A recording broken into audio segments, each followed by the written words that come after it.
All right, good afternoon. Hope everybody's enjoying their Saturday here.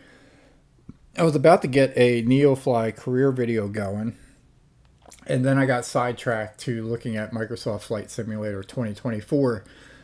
And I know we're going to get it. We've already got into the process of upgrading our system here in order to handle the requirements that Microsoft Flight Simulator 2024 will demand.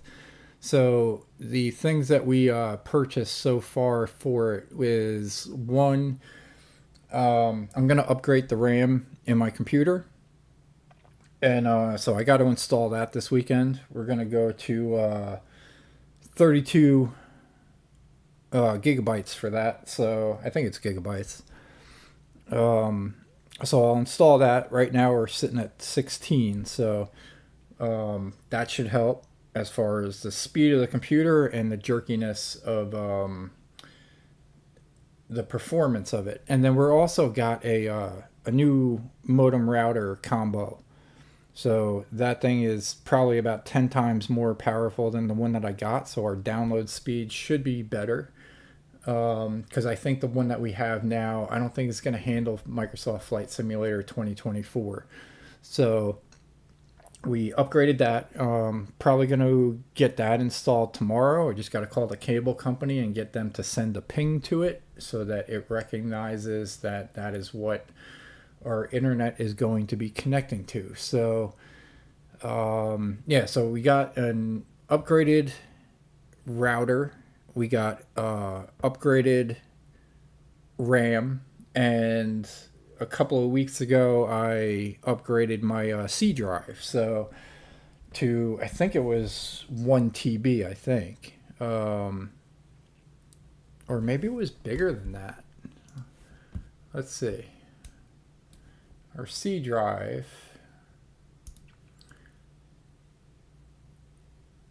is 2 TB. So, yeah. So we upgraded our C drive to 2 TB. I think that was something like 500 megabytes or something like that before. So, a lot bigger there. And now we're just looking at which version should I get. So, looking at the different packages here. So there's 4 packages. One's $70, one's $100, $130, and $200. So we got the standard edition, the deluxe edition, the deluxe edition, and then the premium deluxe edition, and then as we also have the Aviator edition. So definitely not going to drop $200 on it. But looking at the different packages, it looks like the difference is on going from the standard, deluxe, premium, and then Aviator. You get 70 aircraft or 70 plane, or we'll call it aircrafts because it looks like there was like hot air balloons and stuff. I was gonna say planes, but there's more than just planes in there. So you get 70 to start out with the standard, 80. So you only get 10 more on the deluxe. And then you get another 15 on top of that for the premium. So that would be 25 extra planes over the standard. And then the Aviator is 125 aircraft. And the airport differences, on the standard, you get 150. This is like, I think, super detailed airports. You're always going to have the other ones. It just might not be as much in detail. So 150 in the standard, 155. So you only get 5 more and then 5 more. And in the Aviator one, you don't get any more than the premium one. So you're only looking at like 10 airport differences for the details. And there, right now, there is no information as to which airports these actually are. So, but there is detail out there for the aircraft. So that's what we had up here. So here's the detail. So these are the planes. So how many are there here? So you got 2, 4, 6, 8, 10. and then 1, 2, 3, 4, 5, 6, 7. So you got 70 aircraft here. Is that what it said? All right, so that is the list of all the aircraft in the standard edition. And then in the deluxe edition, you're going to get these 10 extra. And was that it? Yeah, so you're only going to get excuse me. So you're only going to get 10 more and then 15 more on top of that in the deluxe edition, which are these 15. So right now, what are the planes? Like, this is what I'm thinking. So, like, what are the planes that I normally fly in the 2020 edition? So I normally fly. Right now, we're in the TBM 930. That's this one. So that comes with the standard one. You got the Cessna 152. That one comes with it. The 172 Skyhawk G1000. We fly that one a lot. We've flown the 208B. I've also flown, I really love the Cessna Citation CJ4. That's actually what our goal for our Neofly career is to get into that one. Super expensive though. I think it's like nine million to buy it, $1 million to rent it or something like that. So we're working our way up there. And yeah, the Diamond Craft, I don't think I've flown that one before. I think I wasn't a huge fan of it because of the narrow wheelbase. And then there's a bunch of new planes here. That one looks like a dolphin. So looking at this, we got this wacky thing. That one seems interesting.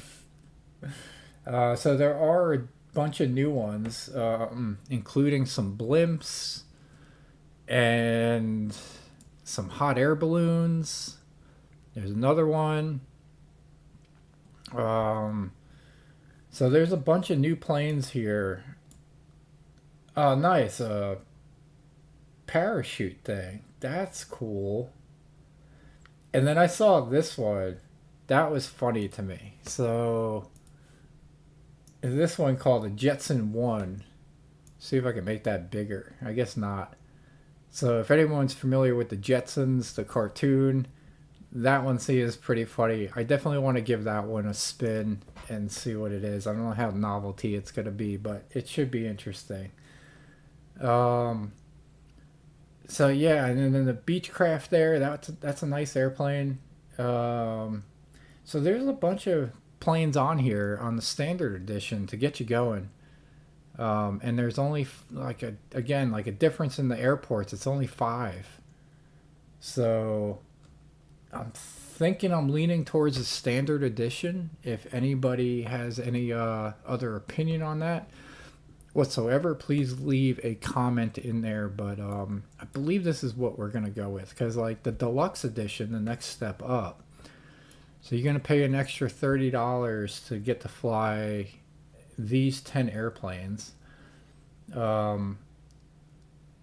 think the ones that I would be interested in is, I mean, they got a regular Cessna 172 Skyhawk, but they already got a few of the other ones there. They got an Aerobat 152. They got a Cessna 408. The Citations, or not the Citation, but the Cessna 404 Titan looks interesting. I think I would like to fly that one.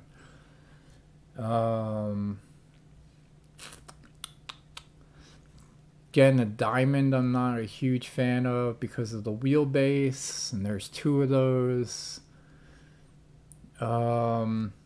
In the premium edition, I'd be super interested in the Cessna Citation Longitude one. That one, or the PC-24 would be very neat to fly. But Also, what I'm thinking is, even if we got the standard edition, I think we have the opportunity to purchase single planes. So I don't know if there's a need to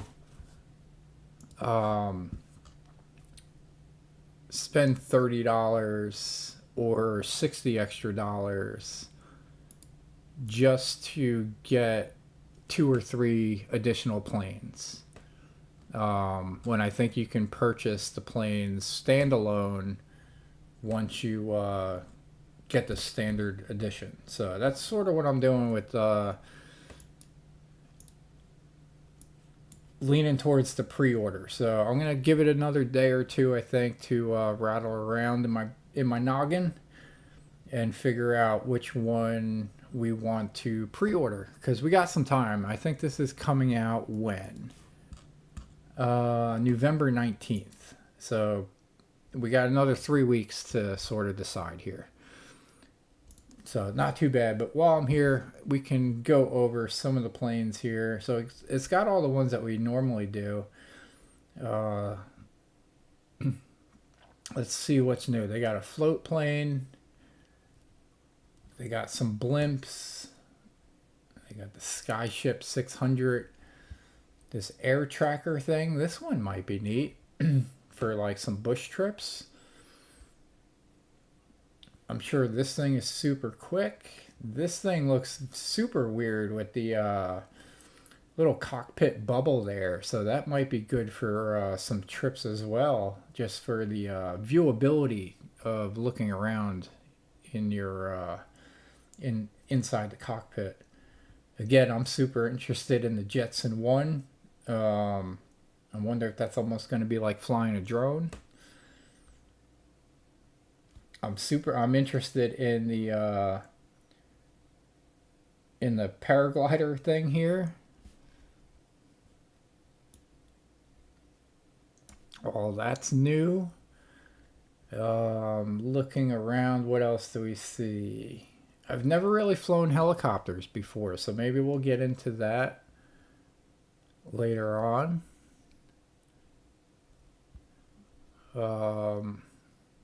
This one just looks funny to me. What else do we got going on? This thing looks like a beast. So the H4 Hercules Spruce Goose. That thing looks like a monster.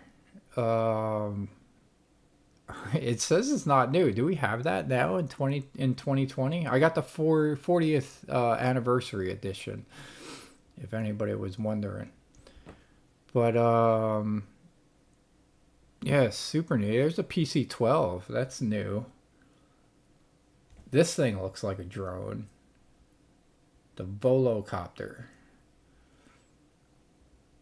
So yeah, there seems to be a lot of stuff in here on the standard edition to play with. And then we can always upgrade later on if need be. But I think it would probably be best to just get the standard edition. We already dropped a bunch of money into the new router, into the new RAM. So for the requirements, because I'll pull that up real quick. So the recommended is 32 gigs of RAM, and the minimum is 16. We are on 2024, right?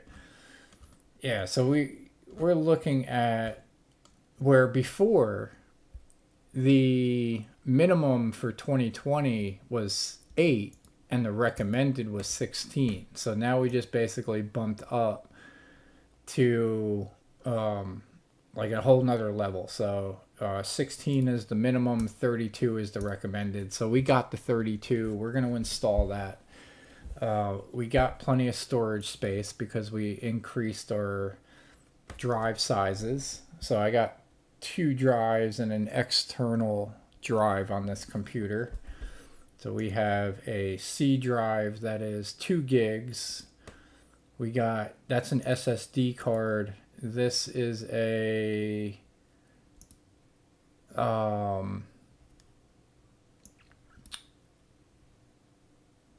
this is a 1 TB It's not a solid state drive. It's the other type. So we got 2 gigs or 2 TB, 1 TB, and then this is my external drive that has stuff on it. This is a 5 TB external drive.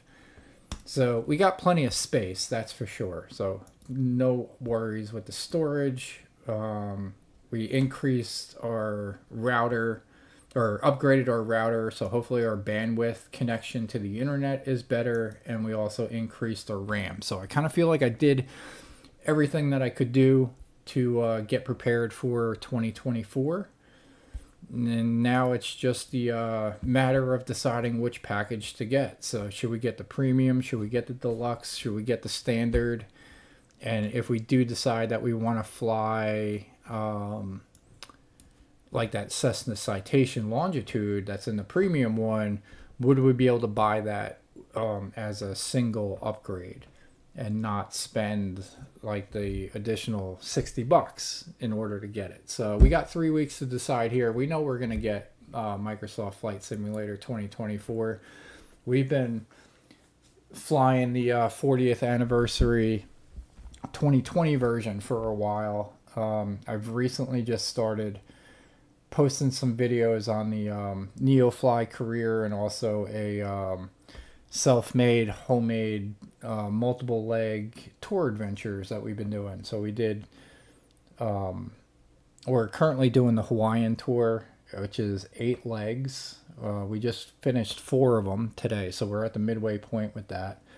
We did a quick little 2-leg Florida Key adventure, and then we also did a 10-leg Tokyo, like Tokyo, Japan leg up to Sapporo. So that one was fun, and all those are connected to Bush Talk Radio. And so yeah, I've been having a blast making the videos on the Microsoft Flight Simulator 2020. The response from you guys have been phenomenal, and I appreciate it much. It's been very interesting watching that. So we figured we would get prepared for Microsoft Flight Simulator 2020. So yeah, by doing so, we got the new router. So our bandwidth for internet connection should be good, able to handle the 2020 version. We are going to install 32 gigs of RAM that we got. It's currently sitting in a box. I think I got it in the mail last week. So we're gonna have that. We're bumping from 16. Our current RAM is 16, so we're gonna bump up our RAM to 32 in order to handle the new version of the game here. So super excited about the 2024 version. Hope you guys are too. And yeah, it seems like we got a bunch of new toys to play with here. Again, I'm super interested in the Jetson plane just for kicks. Only because I grew up watching the Jetsons, and that should be interesting. The parachute one should be neat because I was always interested in doing the paragliding stuff. The thing where like the you strap on the backpack thing with the wings on it, or not with the wings, but with the propeller, and you got the parachute, and you kind of like run around. There's a few guys on YouTube that do that and record it, and I always thought that would be pretty neat. So that is going to be interesting. The hot air balloons seem pretty neat. I think it'd be like more of a novelty thing because I'm pretty sure they're going to be super slow. I might even give this Hercules a test here. That thing just looks like a beast. We got our standard planes that we've been flying in. I've been really enjoying the TBM 930. I've been flying that a lot lately in 2020. Super fun. I love the reverse thrust in that plane. So when you land, you can basically like stop on a dime if you want. What else we got? The Cessna Skyhawk, the 172 G1000. That one's always going to have a special place in my heart. For personal reasons, because basically learned how to fly in that plane. So that one is pretty neat. So what else do we got going on here? So yeah, so if we get the standard edition, in the premium version, I'm very interested in the Cessna Citation Longitude. So if we can purchase that one as a standalone, I'll do that without spending an additional $60 just to get that one plane. And then what else do we got going on? I seem to like the Cessna planes. The Cessna 404 Titan seems interesting to me. I'm not a huge fan of the Diamond planes because of the narrow wheelbase. Beechcraft, I think I've flown some of those a few times. I might have to give that one a test drive first. There's another Beechcraft one down here, I'm pretty sure. I know there is one in the 2020. Maybe I'll give the Beechcraft a spin in the 2020 just to get refamiliared with it. But that's it. Yeah, so like if you guys have any comments on which one you're going to get or which one I should get, leave it in the comments and I'll read them. And then we got 3 weeks to decide which version we're going to get. But we know we are going to get one of them. So we've already started getting prepared for it. So there's no turning back now. So appreciate you tuning in, hearing me ramble about the 2024. And we're going to get a NeoFly career up, I think. And we'll get that going in the next like 15 minutes or so. So stay tuned for that, and I'll see you in a little bit.